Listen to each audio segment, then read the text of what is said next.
Then behold, the word of the Lord came to him, saying, This man will not be your heir, but one will come from your own body shall be your heir.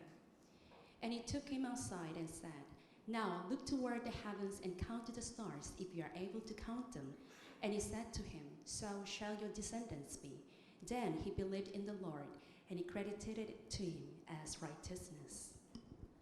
여호와의 말씀이 그에게 임하여 이르시되 그 사람이 내 상속자가 아니라 내 몸에서 날 자가 내 상속자가 되리라 하시고 그를 이끌고 밖으로 나가 이르시되 하늘을 우러러 무뼈를 셀 수 있나 보라. 또 그에게 이르시되 내 자손이 이와 같으리라. 아브라함이 여호와를 믿으니 여호와께서 이를 그의 의로 여기시고. 아멘. 이후에 하나님의 말씀이 아브라함에게 임했습니다. 1절 말씀. 이후에 여호와의 말씀이 환상 중에 아브라함에게 임하여 이르시되 아브라함아 두려워하지 말라. 나는 네 방패요 너의 지극히 큰 상급이니라 하셨어요. 이후에 나타나셔서 이후에 말씀하시고 이후에 약속하시고 이후에 복을 주셨습니다. 이후에 하나님께서 아브라함을 말씀으로 만나주신 거죠. 이후에 놀라운 복이 임한 거죠. 이후에 이런 일이 있은 후에 이런 일 후에 이런 일이 어떤 일일까요? 이것을 우리가 알게 되기 원합니다. 이것을 알아 우리도 말씀으로 임하시는 주님을 만나 뵙게 되기 원해요. 우리도 그 복을 받게 되기를 원합니다. 세 가지 일이 있었어요. 첫째, 죽음을 무릅쓰고 조카 롯을 위해 싸웠습니다. 이 일이 하나님께 연락된 거예요. 이 일이 아브라함을 더 큰 복으로 인도한 거예요. 사랑의 사람들이여, 하나님께서는 형제를 향한 사랑의 수고에 대해 반드시 보답해 주십니다. 무언가 사랑의 수고를 하고 사랑의 희생을 하면 반드시 그것이 하나님의 복으로 돌아오게 돼 있는 거예요. 형제를 위해 사랑의 수고를 함으로 복을 받아 누리는 여러분 되기를 축원합니다. 둘째로 지극히 높으신 하나님의 제사장 살렘왕 멜기세덱에게 11조를 드렸습니다. 하나님은 온전한 예물, 기꺼이 드린 예물, 즐거이 드리는 예물에 대해 더 큰 복으로 갚아주시는 거죠. 사랑으로, 기쁨과 즐거움으로, 기대와 소망으로 천지의 주제이신 하나님께 예물을 드리며 사는 복을 받아 누리게 되기를 축원합니다. 셋째로 소돔 왕과 손을 잡지 않았고 소돔 왕의 부정한 재물을 탐내지 않았습니다. 취하지 않았습니다. 하나님은 사탄과 타협하지 않는 성도, 악한 세상과 타협하지 않는 성도, 악한 사람들과 손을 잡지 않는 성도를 반드시 기억해 주시는 거예요. 구별된 삶을 살면 반드시 복이 될 줄로 믿게 되기 바랍니다. 성도의 도리를 지키면 복이 될 줄로 믿게 되기 바라요. 주님께 영광을 돌리고 살면 복이 될 줄로 믿게 되기 바랍니다. 아브라함에게 임했던 복이 여러분에게도 임하게 되기를 축원합니다. 오늘 본문의 사건은 하나님께서 아브라함에게 네 번째 나타나신 사건이에요. 하나님을 한 번, 두 번 만날 때마다 아브라함은 점점 더 영적으로 성장했습니다. 점점 더 신앙이 깊어져 갑니다. 가면 갈수록 영적 수준이 높아져 가는 거예요. 이게 정상적인 신앙이죠. 이게 살아있는 신앙이죠. 비정상적인 신앙이 굉장히 많아요. 썩은 신앙, 죽은 신앙 많이 있습니다. 이게 썩은 신앙, 죽은 신앙, 비정상적인 신앙은 가면 갈수록 퇴보하는 거예요. 그래서 밤낮 왕년 타령하는 거지. 그보다 좀 나은 사람은 첫사랑 회복 타령합니다. 첫사랑을 회복해야 되는데 그러는 거예요. 물론 신앙이 아주 형편없이 나빠진 사람은 첫사랑이라도 회복해야 되는 거죠. 그러나 리얼 크리스찬들이요, 여러분 첫사랑 회복 타령하지 말고 더 성장하게 되기를 바라요. 더 깊어지게 되기 바랍니다. 더 영적 수준이 가면 갈수록 높아지는 여러분 되기를 축원합니다. 여러분 지금까지 신앙생활하면서 하나님 만난 체험이 많습니까? 만남의 체험이 있어야 되는 거예요. 기독교는 체험의 종교예요. 이성으로 이해하고 머리로만 믿어서는 능력이 없습니다. 내 영혼에 임하시는 하나님, 내 삶 가운데 역사하시는 하나님을 만나야 되는 거예요. 내게 말씀하시는 하나님을 만나야 되는 거예요. 성령의 은총으로 충만한 경험을 그래서 해야 되는 거죠. 그럴 때 신앙이 성장하는 거죠. 그 경험이 쌓일 때 신령한 사람이 되는 거죠. 바로 아브라함의 이야기입니다. 그리고 아브라함의 자손인 여러분의 이야기이기도 합니다. 여러분의 이야기 맞죠? 죽은 신앙 버리고 산 신앙을 가지게 되기를 축원합니다. 왕년 타령하지 말고 오늘을 말하고 내일을 말할 수 있는 여러분 되기를 바랍니다. 첫사랑 회복 타령하지 말고 더욱 깊어지고 더욱 뜨거워지는 여러분 되기를 축원합니다. 머리의 신앙생활이 아니고 가슴의 신앙생활을 하게 되기 바라요. 날마다 살아계시는 주님과 만나는 신령한 체험을 하게 되기를 축원합니다. 그래서 영성이 날마다 깊어지는 은혜를 누리게 되기를 바라요. 근데 우리가 하나님을 만나는 체험을 날마다 해야 되는데 하나님은 어떻게 만나는 거예요? 주님을 만나는 길이 뭡니까? 루트가 뭡니까? 주께서 여러분에게 어떻게 나타나 주시는 겁니까? 우리는 환상을 보기 위해 노력해야 되는 거예요? 신비스러운 어떤 체험을 하기 위해 어떤 특별한 방법을 써야 되는 겁니까? 아니요. 오늘 보니까 말씀으로 나타나셔요. 말씀으로 만나 주십니다. 1절 말씀, 여호와의 말씀이 환상 중에 아브라함에게 임하여 이르시되 그랬어요. 말씀으로 나타나신 거죠. 말씀으로 만나 주신 거죠. 말씀으로 임하시는 거죠. 이런 말씀 사모하고 있죠? 예배 때마다 주시는 말씀 사모하는 거 맞습니까? 그러면 예배 때마다 하나님을 만나 뵙고 돌아오게 될 거라 얘기해요. 반드시 시마다 때마다 하나님을 만나는 체험을 하게 될 거예요. 예배가 정말 중요하거든요. 예배를 영과 진리로 드리느냐 드리지 못하느냐 정말 중요합니다. 사랑하는 우리 교우들은 예배를 드릴 때마다 하나님 말씀을 들을 때마다 말씀으로 임하신 하나님을 만나 뵙고 돌아오게 되기를 바라요. 특별히 오늘 이 시간도 살아계신 하나님을 말씀으로 만나 뵙는 체험을 하는 여러분 되기를 바랍니다.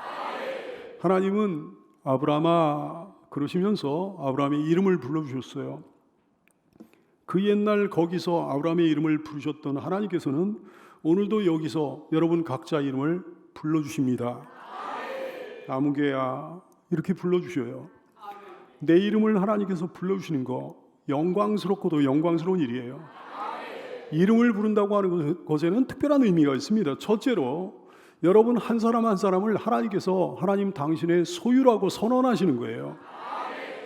이사야 43장 1절 야곱아 너를 창조하신 여호와께서 지금 말씀하시느니라 이스라엘아 너를 지으신 이가 말씀하시니라 넌 두려워하지 말라 내가 너를 구속하였고 내가 너를 지명하여 불렀나니 너는 내 것이라 나의 안에 거하라 나는 내 하나님이니 모든 환난 가운데 너를 지키는 자라 두려워하지 말라 내가 널 도와주리니 놀라지 말라 네 손 잡아주리라 내가 너를 지명하여 불렀나니 너는 내 것이라 내 것이라 너의 하나님이라 내가 너를 보배롭고 존귀하게 여기노라 너를 사랑하는 내 여호와라. 사랑하는 여러분이여 여러분 한 사람 한 사람을 우리 하나님께서 내 것이라고 선언하십니다. 내가 주님의 것이라는 사실을 깨달아 알게 되기를 축복해요. 둘째로 하나님께서 여러분 한 사람 한 사람과 1대1의 관계를 맺으셨다는 것을 의미합니다. 사람도 그렇잖아요. 사람이 누구 다른 사람이 이름을 부른다는 건 그 사람과 1대1의 관계를 맺고 산다는 걸 의미하는 거죠. 이름을 부른다는 건 친한 사이에서만 가능한 거예요. 길 가는 사람, 난 모르는 사람은 이름을 부르지 않습니다. 아저씨, 아줌마 이렇게 부르는 거예요. 아니면 아가씨, 언니, 뭐 선생님, 사장님, 학생, 저기요 이렇게 부르는 거예요. 잠시만요 그러는 거예요. 하나님이 여러분 이름 불러주셨어요. 하나님과 여러분 다정한 1대1의 관계를 맺고 있다는 사실을 깨달아 알게 되기를 축복합니다. 하나님이 여러분의 이름을 불러주셨다는 건 실제로 하나님께서 여러분 한 사람 한 사람 지극히 사랑하신다는 걸 의미하는 거예요. 하나님이 자녀의 이름을 부르실 때 거기에는 하나님의 지극한 사랑, 깊은 사랑, 애틋한 사랑이 담겨 있습니다. 악의를 가지고 부르시는 게 아니라 이게 호통을 치며 부르시는 게 아니라 이지 말할 수 없는 애정을 품고 여러분의 이름을 불러주십니다. 아무개야 그 음성을 듣고 돌아가는 여러분 되기를 축복해요. 넷째로 하나님께서 여러분 한 사람 한 사람을 속속들이 아신다는 걸 의미하는 거예요. 시편 147편 4절 말씀 그가 별들의 수요를 세시고 그 별들을 다 이름대로 부르신도다 그랬어요. 전능하신 하나님께서는 모든 별들의 이름을 각각 그 이름대로 부르십니다. 모든 별들을 하나님께서는 속속들이 다 아시고 계시다는 걸 의미하는 거예요. 하나님이 여러분 각자 이름을 부르십니다. 여러분을 뼛속 깊이 아시는 거죠.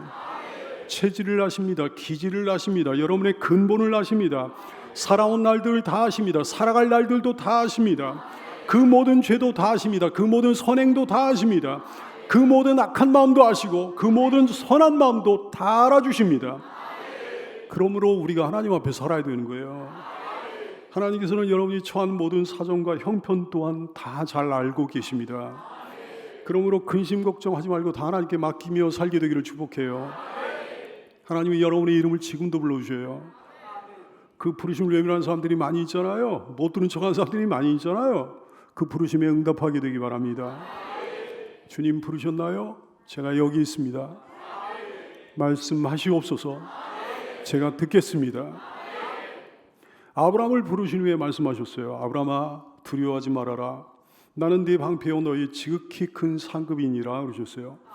제일 먼저 하신 말씀이 두려워 말라 이 말씀이었어요. 뭘 말해줍니까? 아브라함이 그때 두려워하고 있었던 걸 말해주는 거지. 참으로 그렇습니다. 믿음이 있는 사람에게도, 깊은 믿음이 있는 사람에게도 두려움이 있는 거예요. 고린도서 7장 5절 말씀에 보면 바울 사도가 이런 말씀을 하십니다. 우리가 마게도냐에 이르렀을 때에도 우리 육체가 편하지 못하였고 사방으로 환난을 당하여 밖으로는 다투며 안으로는 두려움이었노라 말씀하시는 거예요. 사도 바울에게도 두려움이 있었습니다. 그러므로 우리 중에 누구라도 그런 일이 있을 수 있는 거죠. 그리스도인들이여 지금 당장 두려움을 대적하여 물리치는 여러분 되기를 축복해요. 아브라함이 그때 뭘 두려워했을까요?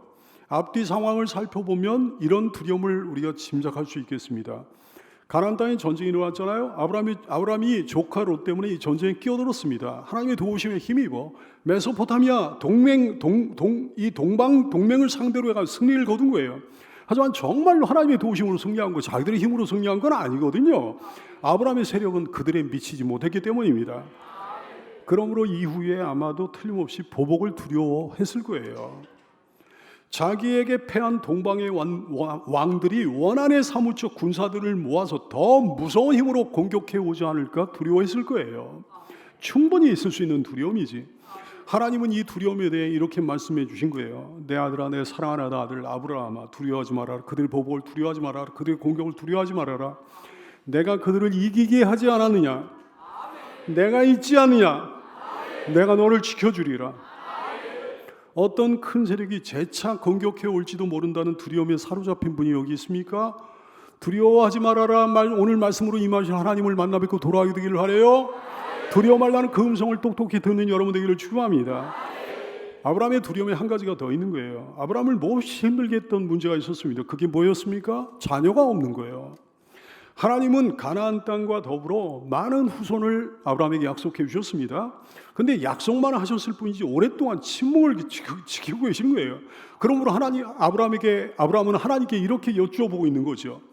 창세기 15장 2절 3절 말씀 아브라함이 이르되 주 여호와여 무엇을 내게 주시려 하나이까?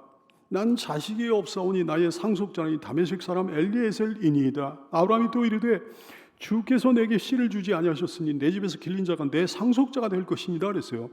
당시에는 가문의 대를 잇는 것보다 더 중요한 일이 없었거든요. 자기 몸에서 자식이 나지 않으면 입양을 해서라도 가문의 대를 잇게 했던 것이 당시의 문화예요. 당시의 풍속이에요. 하나님께서는 자손의 번성을 약속해 주시지 않았습니까? 근데 시간이 가도 아무 소식이 없는 거예요. 그러자 아브라함의 마음속에 두려움이 싹 트는 거지. 불안감이 싹 트기 시작했던 거지. 이러다가 내가 자식 없이 죽게 되는 거 아닌가? 우리 가문의 대가 여기서 끊어지는 거 아닌가? 하루라도 빨리 입양을 해서 상속자를 내가 정해놔야 되는 거 아닌가? 그래서 아브라함은 자기 집에서 태어나 자란 종 중에 가장 신이 많은 종 엘리에셀이라고 하는 종을 자기 상속자로 생각해 놨던 거예요. 하지만 그게 하나님의 생각이었습니까? 전혀 아니었어요. 믿음의 성도들이여, 오랫동안 이루어지지 않은 어떤 일 때문에 두려움이 생깁니까? 응답이 없는 어떤 일 때문에 두려움이 생겨요? 하나님이 다시금 말씀하시는 거예요. 두려워하지 말아라. 그렇게 명하셨으니 무조건 두려움을 다 접어야지요. 하나님의 침묵과 불투명한 미래로 인해 두려워하지 않는 여러분 되기를 바랍니다. 그런 두려움으로부터 비롯되는 나쁜 것들이 있습니다. 그게 뭘까요? 조급한 마음이요. 그리고 은근한 원망. 창세기 15장 3절 말씀 아브라함이 또 이르되 주께서 내게 씨를 주지 아니하셨으니 내 집에서 길린 자가 내 상속자 될 것이니라 그랬어요. 아브라함이 조급한 마음이 느껴지잖아요. 그리고 대단한 원망은 아닙니다만은 은근한 원망도 느껴지잖아요. 하나님께서 내게 씨를 주지 않으셨습니다. 우리가 정말 그렇습니다. 두려움으로 인해 가지고 조급한 마음과 은근한 원망이 생길 수 있는 거예요. 그러나 지혜로운 성도들이요, 그거를 기도로 승화시키면 됩니다. 혼자서 내뱉으면 그게 하나님 보시기에 아주 안 좋은 원망이 될 수 있고요. 기도로 승화시키면 그게 다 아름다운 결과로 빚어지는 거예요. 하나님께 다 말씀드리게 되기 바라요. 솔직하게 말씀드리게 되기 바랍니다. 아브라함은 이런저런 두려움을 기도로 다 바꿨다 얘기해요. 은근한 원망이든지 조급한 마음이든지 그 모든 것을 기도로 바꿔가지고 하나님 앞에 토해냈다 얘기해요. 모든 것을 하나님 앞에 숨김없이 감춤없이 말씀드리며 살았다 말씀입니다. 그 결과가 어땠습니까? 너무 좋았잖아요. 아브라함처럼 기도로 쏟아내는 것 참으로 지혜롭습니다. 여러분 자신보다 더 사랑하시는 하나님께 아픈 마음, 슬픈 마음, 괴로운 마음 일일이 호소하고 낱낱이 다 털어놓는 거예요. 그 기도가 허락되어 있음을 기억하는 여러분 되기 바라요. 내가 내 원통함을 그의 앞에 토로하며 내 우환을 그의 앞에 진술하는도다. 이것이 여러분의 고백이 되기를 바랍니다. 무거운 어떤 짐을 진 사람이 사려 깊고 속 깊은 좋은 친구가 있어. 그래서 그 친구한테 괴로움을 털어놓는 것은 다소간의 평안을 안겨주잖아요. 하물며 가장 좋은 친구 되신 위로의 하나님이신데, 우리를 향해 항상 귀가 열려있는 하나님이신데, 우리의 기도를 듣기를 소원하시는 하나님이신데, 그 모든 문제를 해결하실 수 있는 권능의 하나님이신데, 우리가 모든 괴로움을 훌훌 털어버리는 것이 마땅하지 않겠습니까? 어떤 두려움이든 어떤 불안감이든 그 어떤 상황이라고 할지라도 하나님께 낱낱이 말씀드리면서 하는 성도가 되기를 바랍니다. 아브라함의 기도를 살펴볼까요? 이 사람은 자신의 문제를 호소했습니다. 다른 사람의 문제가 아니라 자신의 문제를 가지고 하나님께 아뢰고 호소하는 거예요. 2절 3절 말씀, 아브라함이 이르되 주 여호와여 무엇을 내게 주시려 하나이까? 나는 자식이 없습니다. 나의 상속자는 다메섹 사람 엘리에셀입니다. 아브라함이 또 이르되 주께서 내게 씨를 주지 아니하셨으므로 내 집에서 길린 자가 내 상속자가 될 것 같습니다. 그랬어요. 내게라는 단어를 강조해가지고 하나님께 기도하는 거예요. 나는이라는 단어를 강조하면서 하나님께 기도하는 거예요. 자기 자신의 문제를 털어놓고 하나님께 호소하는 거죠. 아브라함의 이웃들에게는 자녀들이 많았습니다. 아브라함의 종들도 각기의 자녀들을 거느리고 있었습니다. 그러나 아브라함에게는 없었던 거지. 따라서 아브라함은 주님, 제게는 없습니다 그러는 거예요. 제게는 없습니다.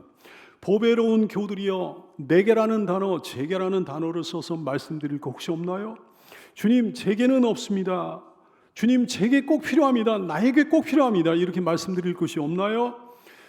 있다면 그렇게 하나님 앞에 나가 말씀드리게 되기 바라요. 아브라함은 자신의 미래에 대해 호소했어요. 지금까지도 그랬지만 앞으로도 그럴 것 같다는 거예요. 그게 아브라함의 고민이었어요. 그게 아브라함의 호소였어요. 앞으로도 자식이 생기지 않을 것 같다는 거, 앞으로 가문의 대가 끊길 것 같다는 거, 그게 아브라함의 호소였습니다. 여러분, 지금도 그렇지만 앞으로도 여전히 그럴 것 같은 문제가 혹시 여러분에게 있나요? 그로 인해서 괴로운 마음이 있습니까? 혹시 비전이 없는 것 같아요? 혹시 여러분에게 미래가 없는 것 같습니까? 여러분에게는 없을지라도 하나님께는 있잖아요. 하나님께는 비전도 있어요. 하나님께는 미래도 있다고요. 하나님께 호소하게 되기 바랍니다. 하나님께 아뢰게 되기를 축원합니다. 두려워 말아야 되는 이유에 대해 하나님께서 이렇게 말씀하셨어요. 1절 말씀 이후에 여호와의 말씀 한상주의 아브라함에게 임하여 이르시되 아브라함아 두려워하지 말라. 왜? 나는 너의 방패이니까. 나는 너의 지극히 큰 상급이니까. 두려워하지 말아야 될 이유가 있는 거예요. 분명한 이유가 있는 거예요. 뚜렷한 이유가 있는 거예요. 하나님은 여러분의 방패이시기 때문입니다. 하나님은 여러분의 지극히 큰 상급이시기 때문입니다. 나는 너의 방패라고 하셨어요. 방패는 뭐 하는 데 쓰는 겁니까? 막는 데 쓰는 거잖아요. 보호받는 데 쓰는 거잖아요. 내 몸을 적의 공격으로부터 보호해 주는 게 방패예요. 그 어떤 공격이나 환난이나 위험 가운데서도 여러분을 안전하게 보호해 주시는 여러분의 힘과 능력, 여러분의 하나님이십니다. 그러므로 어디에 숨어야 되겠어요? 방패이신 하나님 뒤에 가서 숨어야지. 그렇습니다. 믿음이 있는 사람이라면 믿음 자체가 방패가 되는 거예요.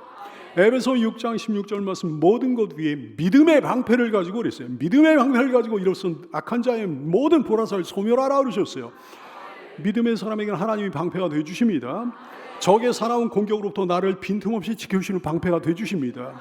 따라서 믿음의 사람은 적의 공격에 결코 당하지 않는 거예요. 믿음의 방패를 통해 안전한 인생이 되기를 축원합니다. 나는 너의 지극히 큰 상급이라고 말씀하셨어요.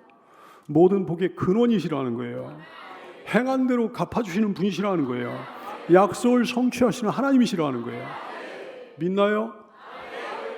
하나님께 상을 기대하게 되기 바랍니다. 상 주시는 하나님 믿게 되기 바랍니다. 상 받기를 소원하는 여러분 되기를 축원합니다.